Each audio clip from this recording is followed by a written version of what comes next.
पुन्हा एकदा नवीन ब्लॉगमध्ये मी माया ठाकरे आपला स्वागत करते। आज आपण सांजोऱ्या बनवण्यासाठी रवा भाजतोय।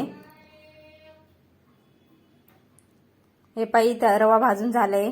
इथं खोबरं किसून घेतले, साखर बारीक करून घेते मिक्सर मध्ये, वेलची बारीक करून घेतले, थोडी साखर टाकून मिक्सर मध्ये फिरून घेतले।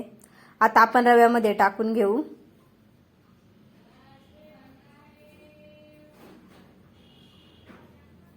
आता मी पूर्ण मिक्स करून घेते,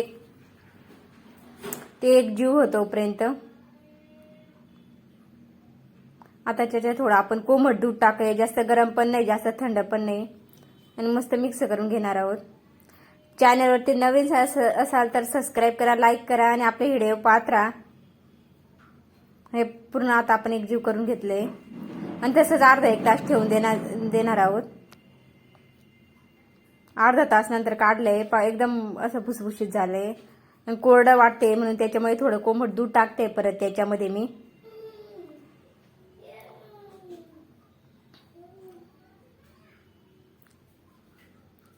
थोडं दूध टाकून आणि परत मिक्स करून घेणार आहे। इथे सांजोऱ्या बनवायला घेतले मी लाटणू, पोपाट आणि एक काट्याचा चमचा तो पण घेतलाय, कारण की आपल्याला डिझाईनची काठाला डिझाईन करायची आहे त्याच्यामुळं। हे पाहता मी सांजोरे बनवायला घेते। अभिराज पण साईडला बसलाय आणि तो पण बघत होता कसं काय बनवायचं ते। हे पहा किती छान डिझाईन केले एक काठ्याला। अशा प्रकारे आता तुम्हाला कसं बनवतात ते मी पूर्ण व्हिडिओ दाखवते।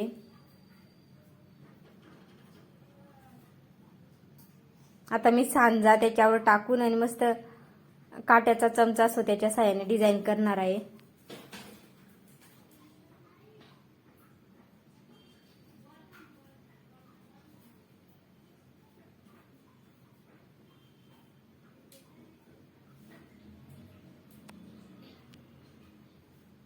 हे पाय सांजा एक साईडला टाकून घेतले, मस्त हाताने शेप देऊन घेतलाय आणि मैदा काढून घेतला होता। मैद्याची छोटी गोळी करून लाटून आणि त्याच्यावर सांजा टाकून घेतलाय।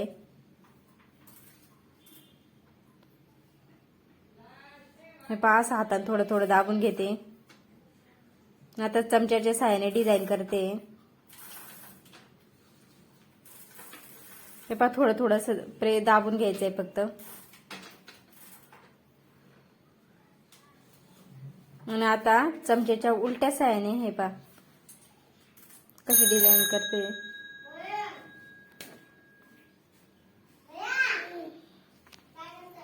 हे पहा किती छान डिझाईन झाली। अशा प्रकारे मी सगळ्या सांजोऱ्या कापून घेतल्या आहेत, म्हणजे फक्त लोटून घ्यायचं चमच्या साईडच्या मागच्या साह्याने। हे पहा किती छान सांजोरे बनवले।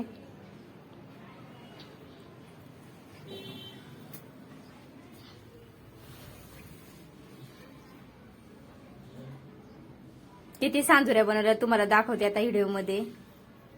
आणि त्याच्याबरोबर गणपती बाप्पाचा मोदक पण बनवले होते। हे पातळण्यासाठी कढईमध्ये गरम तेल टाकून घेतलंय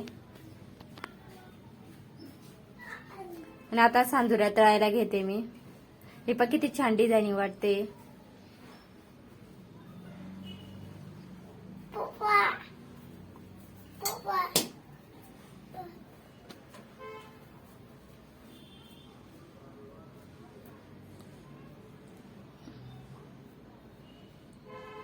हे पाहता अशा प्रकारे मी एक एक दोन दोन सगळ्या सांजोऱ्या तळून घेणार आहे। जास्त गरम होऊ द्यायचं तेल, कारण की मग मस्त कडक पण होते आपले सांजोरी। आणि त्याच्यात खोबऱ्याचा किस आणि वेलची आणि सुंठ टाकलाय, त्याच्यामुळे खूप छान वास येत होता।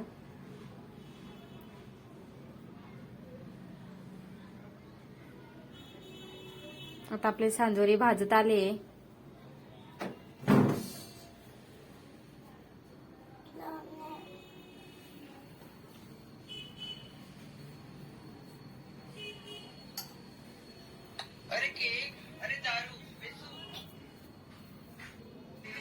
हे पाता भाजत आले आपली सांजोरी।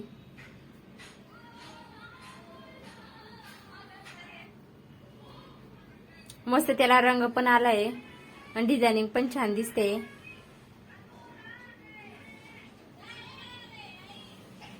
आता मी एक थाटामध्ये काढून घेते. एका हातात मोबाईल असल्यामुळे मला जमत नव्हतं काढायला. नंतर अशाच प्रकारे सगळ्या सांजुऱ्या मी भाजून घेतल्या. तुम्हाला दाखवते किती छान दिसते पा सांजुरी. इथे तळण्यासाठी हे पा पूर्ण भाजून